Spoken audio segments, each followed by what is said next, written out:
Hello friend, मैं Krishna Chaudhary math with Krishna के YouTube channel पर आप सभी का स्वागत करता हूं। हम लोग मैथमेटिक्स के एक बहुत ही बेहतरीन कॉन्सेप्ट कैनोनिकल रूप पे चर्चा कर रहे थे। किस पे कर रहे थे भैया? कैनोनिकल रूप पे चर्चा कर रहे थे। हमने कल की क्लास में देखा कि किसी संख्या का कैनोनिकल रूप कैसे बनता है। ठीक है, चलिए आज की क्लास में लोग क्या देखेंगे, किसी संख्या का कैनोनिकल रूप कैसे बनता हमने कल सीखा, और उससे आधारित दो सवालों को हमने सीखा। क्या? किसी संख्या के कितने अभाज्य गुणनखंड होते हैं और किसी संख्या के कितने भिन्न भिन्न अभाज्य गुणनखंड होते हैं, ये हमने पिछली वीडियो में सीखा है। तो आज की क्लास में हम लोग उसी कड़ी में, कैनोनिकल रूप की कड़ी में एक बहुत ही बेहतरीन कॉन्सेप्ट को सीखने वाले हैं। उसका नाम है किसी संख्या के गुणनखंडों की कुल संख्या ज्ञात करना। क्या करना है? किसी संख्या के गुणनखंडों की कुल संख्या कितनी होगी, इसको हम लोग आज की क्लास में इस वीडियो के माध्यम से सीखेंगे। तो आइए शुरुआत करते हैं। देखिए ध्यान से, हेडिंग क्या पड़ेगी आपकी? गुणनखंडों की संख्या। क्या पड़ेगी? गुणनखंडों की संख्या। देखिए ध्यान से, हमने क्या लिखा है, हमने कहा माना कोई संख्या कैपिटल एन है। क्या है?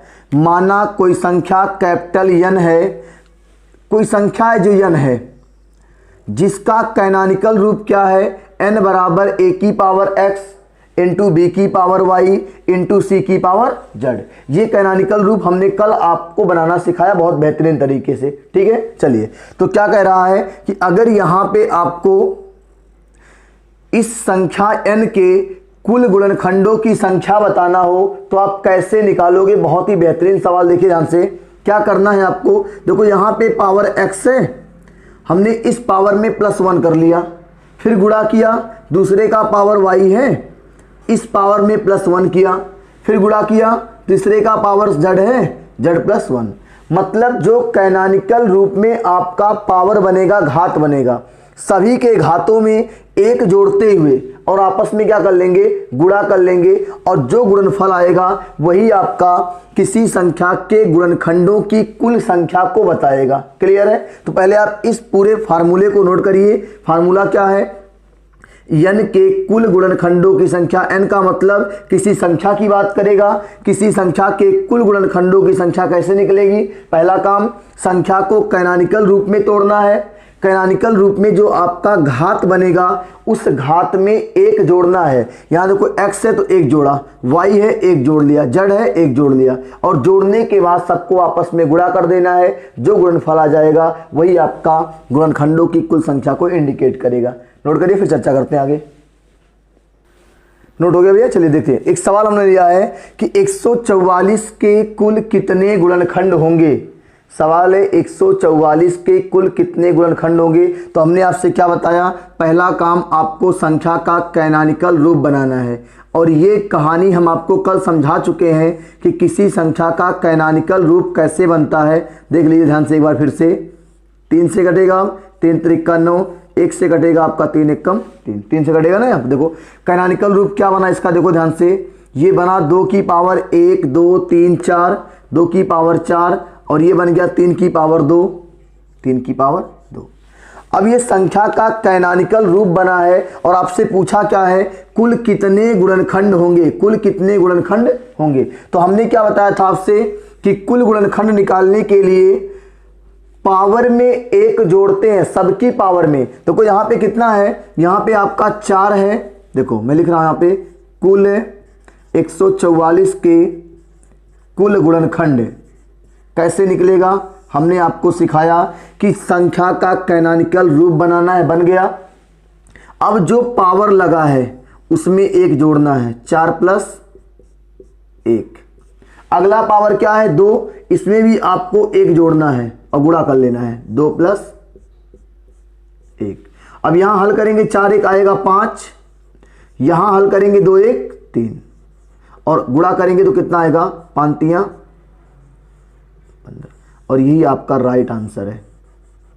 144 के कुल कितने गुणनखंड होंगे? तो आंसर कितना आएगा? 15। 144 के कुल कितने गुणनखंड होंगे? आंसर आएगा 15। कैसे आएगा? देखो ध्यान से, पहला काम 144 का कैनोनिकल रूप बनाना है, बन जाएगा कल की क्लास से। अब जो लोग वीडियो पे नए हैं आज, वो प्रीवियस वीडियो को देख के तब इस वीडियो को देखेंगे। देखो 144 का कैनोनिकल रूप बन गया। हमने कहा जब कुल कितने गुणनखंड की बात करेगा तो आपको सबकी पावर में 1 जोड़ना है, और जोड़ने के बाद क्या करना है, गुणा कर लेना है आपस में। तो 15 आपका आंसर आ गया। क्लियर है। अब हम लोग 144 के कुल 15 गुणनखंड जो बनते हैं, एक सवाल का हम आपको प्रैक्टिकल दिखाते हैं, ठीक है, कैसे बनते हैं। बाकी किसी सवाल पे आपको प्रैक्टिकल नहीं करना है, ये मैं आपको समझा रहा हूं कि 144 के कुल कितने गुणनखंड होंगे 15, वो कैसे होते हैं, एक सवाल पे केवल सीखेंगे, बस आपको समझने के लिए है। एग्जाम में बिल्कुल नहीं करना है, एग्जाम में आपको सिर्फ इतना ही करना है, ठीक है। नोट करिए, फिर चर्चा करते हैं आगे। नोट हो गया भैया। हमने कहा था कि 144 के कुल कितने गुणनखंड आए थे आपके, 15। हमने कहा कैसे 15 आएंगे उसको हम लोग सीखेंगे इस माध्यम से। क्या करना, देखो 144 का कैनोनिकल रूप 2 की पावर 4, 3 की पावर 2, ये है आपका। हम लोग क्या करेंगे, देखो 2 की पावर 4 है तो हम लोग 2 की पावर 0 से शुरू करेंगे, 2 की पावर 4 तक का मान लिखेंगे। 2 की पावर 0 का मान 1, 2 की पावर 1 का मान 2, 2 की पावर 2 का मतलब 4, 2 की पावर 3 का मतलब 8, 2 की पावर 4 का मतलब 16। 2 का गुणा 4 बार करेंगे 16, 2 का गुणा 3 बार करेंगे 8। ये 4 तक मैं क्यों कर रहा हूं, क्योंकि 2 की पावर 4 है तो 0 से शुरू करेंगे पावर और 4 तक लिखेंगे।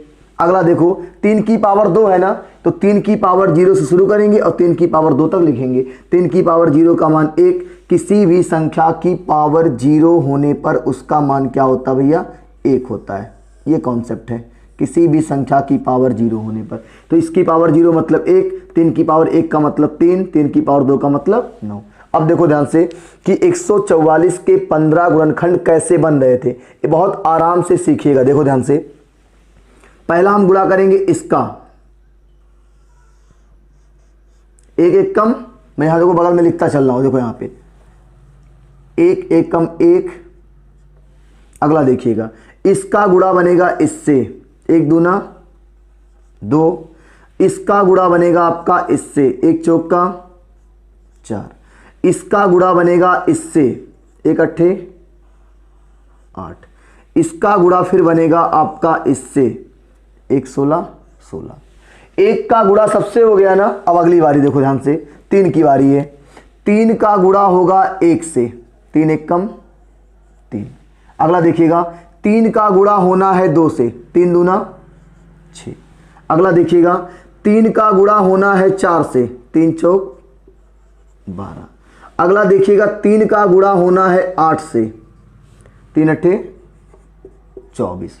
अगला 3 का गुणा होना है 16 से, 16 तिया 48। अब आपने देखा कि 3 का भी गुणा सबसे हो गया। अब इसकी बारी है 9 की, 9 का गुणा होना है भैया 1 से, 9 1 कम 9। देखो ध्यान से, थोड़ा छोटा हो गया है, 9 1 कम 9। अगला 9 का गुणा होना है 2 से, 9 दूनी 18। 9 का गुणा होना है 4 से, 9 चौक 36। अगला 9 का गुणा होना है 8 से, 9 अट्ठे 72। अब लास्ट बचा 9 का गुणा होना है 16 से, 16 9 144। अब आप काउंट कर सकते हो कि 144 के कुल 15 गुणनखंड हैं कि नहीं। देखो ध्यान से, काउंट मैं कर रहा हूं, 1 2 3 4 5 6 7 8 9 10 11 12 13 14 और 15। कितने गुणनखंड है भैया, 15 गुणनखंड कुल हैं, किसके, 144 के। अब आपको सारे डाउट्स खत्म हो गए होंगे कि 144 का 15 गुणनखंड कैसे बनता है, जो आपको वहां पे नहीं दिख रहा था। क्लियर है। हमने क्या किया, देखो एक सभी संख्याओं का गुणनखंड होता है, 2 से 144 कट जाएगा, 4 से कटेगा, 8 से कटेगा, 16 से कटेगा, 3 से कटेगा, 6 से कटेगा, 12 से कटेगा, 24 48 9 18 36 72 44, इन सब से 144 कट जाएगा। तो 144 के कुल कितने गुणनखंड बनेंगे भैया, आपका 15 गुणनखंड बनेंगे। ये आपका पूरा व्यवहारिक मैंने बता दिया है। क्लियर है। देखो यहाँ पे कुछ करना नहीं है, 2 की पावर 4 है, 0 से शुरू करो 4 तक लिख दो और सबकी वैल्यू आगे लिख दो उसके। 3 की पावर 2 है, 0 शुरू करो 2 तक लिख दो, आप सबकी वैल्यू उसके आगे लिख दो। अब ये तीनों का गुणा सबसे होना है, 1 का गुणा 1 से, 2 से, 4 से, 8 से, 16 से, ये हो गया। 1 का गुणा आपका फिर 3 का गुणा 1 से, 2 से, 4 से, 8 से, 16 से हो गया। 9 का गुणा 1 से, 2 से, 4 से, 8 से, 16 से, ये आपका बन गया। कुल कितना गुणनखंड बन गया भैया? 15। तो इसको बहुत स्पष्ट आपको उतारना है, ठीक है, फिर आगे चर्चा करते हैं। अभी एक और दो सवाल और लेंगे हम लोग और इस कॉन्सेप्ट को समाप्त करेंगे। नोट करिए इसको, नोट हो गया भैया। चलिए नेक्स्ट क्वेश्चन लेते हैं हम लोग। 120 के कुल कितने गुणनखंड होंगे? तो मैंने कहा पहला काम क्या करना है आपको, 120 का कैनोनिकल रूप, ये हम आपको कल निकालना सिखा चुके हैं। देखो ध्यान से, 30 बार जाएगा, फिर 15 बार जाएगा, फिर 3 से डिवाइड करेंगे 5 बार जाएगा, फिर 5 से डिवाइड करेंगे 1 बार जाएगा। ये 120 का कैनोनिकल रूप क्या बन जाएगा, इसको बगल में लिखते हैं हम लोग। क्या बनेगा देखो, 2 की पावर आपका बनेगा यहां से 1 2 3, 2 की पावर 3 गुणे 3 की पावर 1 गुणे 5 की पावर 1। ये 120 का कैनोनिकल रूप है ना। और हमने आपको क्या बताया था कि जब कुल गुणनखंडों की बात करेगा तो सबकी पावर में 1 जोड़ना है। यहां पे कितना है 3, तो आगे क्या करना है आपको, जब कुल गुणनखंड की बात करेगा कि 120 के कुल कितने गुणनखंड होंगे, तो कुल गुणनखंड कैसे निकलेगा देखो, इसकी पावर में 1 जोड़ेंगे 3 प्लस 1, फिर गुणा करेंगे, अगले की पावर में 1 जोड़ेंगे 1 प्लस 1, फिर अगले की पावर में गुणा करके 1 जोड़ेंगे 1 प्लस 1। अब हल कर लेंगे, 3 1 4 हो गया, अगला 1 1 2 हो गया, गुणा अगला 1 1 2 हो गया। अब गुणा कर लो आप, कितना आएगा, 4 दूनी 8 दूनी 16। 120 के कुल कितने गुणनखंड आएंगे, और इसका राइट आंसर आपका आएगा 16। कितना आएगा 16, ठीक है। नोट करिए, एक सवाल और लेते हैं 120 वाला। नोट हो गया भैया। चलिए नेक्स्ट क्वेश्चन लेते हैं। 400 के कुल कितने गुणनखंड होंगे? तो हमने देखो 400 का कैनोनिकल रूप बनाया, क्या बना, 2 की पावर 4 इंटू 5 की पावर 2। हमने कहा जब कुल गुणनखंड की बात करेगा तो हमने आपको बार बार कहा है कि जो कैनोनिकल रूप में पावर रहेगा, घाते रहेंगी, उसी में 1 जोड़ना है। यहाँ पे पावर है 4, तो आगे करेंगे 4 प्लस 1, फिर गुणा करेंगे, अगली पावर में फिर 1 जोड़ना है 2 प्लस 1, और इसको आपस में करना है गुणा। 4 1 आ गया 5, यहां गुणा होगा 2 1 3, और इसका राइट आंसर क्या आएगा, 5 3 15। ये आपका राइट आंसर है। नोट करिए, फिर चर्चा करते हैं अगले सवाल पे। नोट हो गया भैया। चलिए नेक्स्ट सवाल लेते हैं हम लोग। 100 के कुल कितने गुणनखंड होंगे? तो मैंने 100 का कैनोनिकल रूप बनाया, क्या बना, 2 की पावर 2 5 की पावर 2। हमने कहा जब कुल गुणनखंड की बात कर रखा है तो आपको करना क्या है, कुल गुणनखंड निकालने के लिए सबकी पावर में 1 जोड़कर आपस में गुणा करना है। यहाँ पे पावर 2, तो हमने 2 प्लस 1 कर लिया, गुणा करना है अगली पावर में 1 जोड़ के 2 प्लस 1। जितना पावर आएगा सब में 1 जोड़ेंगे, गुणा करेंगे।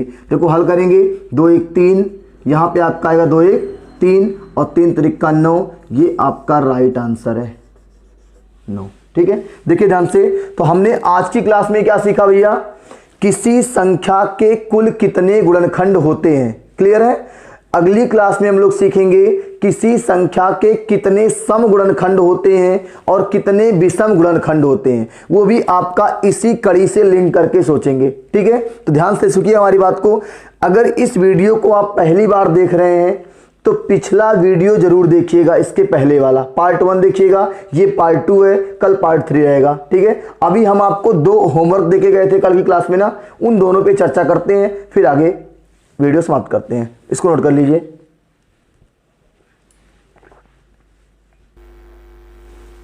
देखिए ध्यान से, हमने आपको कल 2 होमवर्क दिया था ना, उस पर चर्चा करते हैं। देखो ये आपका कल का होमवर्क था कि 120 के कुल कितने अभाज्य गुणनखंड होंगे।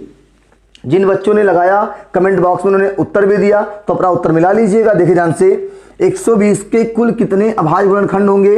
पहले 120 का कैनोनिकल रूप बनाया हमने, और हमने आपसे क्या बताया था कि जब अभाज्य गुणनखंड की बात करेगा तो सबकी पावर को जोड़ना है। जोड़ लो आप, 3 प्लस 1 और प्लस 1, कितना आएगा इसका आंसर, 5। कितना आएगा? 5। जब अभाज्य गुणनखंड की बात करेगा तो आपको सबकी पावर को जोड़ना है। और एक सवाल आपका कल की क्लास का ही था, उसमें क्या था, सिर्फ इतना अंतर था कि 120 के कुल कितने भिन्न भिन्न अभाज्य गुणनखंड होंगे। क्या पूछा था उसमें? सेकंड वाला क्वेश्चन था कि 120 के कुल कितने भिन्न भिन्न अभाज्य गुणनखंड होंगे। तो हमने कहा था सेम प्रोसेस करना है आपको, बस इसका उत्तर देने के लिए भिन्न भिन्न वाले का कैनोनिकल रूप में आपको आधारों की संख्या गिनना। 1 2 3। कितना आधार है? 3 आधार है, और जितना आधार होता है वही आपका भिन्न भिन्न अभाज्य गुणनखंडों की संख्या होती है। तो सेकंड वाले का आंसर 3, पहले वाले का आंसर 5। चलिए, तो आज की क्लास उम्मीद करते हैं आपको समझ में अच्छे से आई होगी। कल की क्लास में हम लोग मिलेंगे इसी कैनोनिकल रूप में किसी संख्या के सम और विषम गुणनखंडों की संख्या ज्ञात करते हुए। ठीक है, तो जो लोग हमारे चैनल पे नए हैं, चैनल को सब्सक्राइब करेंगे, वीडियो को अधिक से अधिक शेयर करिए। भैया अगर आप वीडियो को देखते हैं तो लाइक, कमेंट और शेयर जरूर करिए, और वीडियो को प्रारंभ से लेके अंत तक जरूर देखिए। ठीक है, अगर आप कमेंट करेंगे तो हमें लगेगा कि हाँ आप सीरियसली वीडियो को देख रहे हैं, तो हमें और मेहनत करने का मन करेगा। क्लियर है? तो जो भी डाउट्स होते हैं आप हमारे इसी व्हाट्सएप नंबर पे संपर्क कर सकते हैं। ये मेरा फेसबुक पेज है मैथ विद कृष्णा, यही मेरा टेलीग्राम चैनल भी है मैथ विद कृष्णा। यहाँ से भी आप जुड़ सकते हैं मेरे टेलीग्राम से, वहाँ पे आपको मैथ, हिंदी और अदर सब्जेक्ट की आपको PDF मिल जाया करेगी। ये मेरा व्हाट्सअप नंबर है, यहाँ से कोई समस्या आपको इस वीडियो संबंधित है तो यहाँ पे हमसे आप जुड़ सकते हैं। क्लियर है? तो वीडियो को अधिक से अधिक शेयर करना है, जितना भी आपके सहपाठी हैं उन तक इस वीडियो को पहुँचाइए, जिससे हमारी मेहनत सफल हो। ठीक है, फिर मिलते हैं अगली वीडियो में। बहुत बहुत धन्यवाद।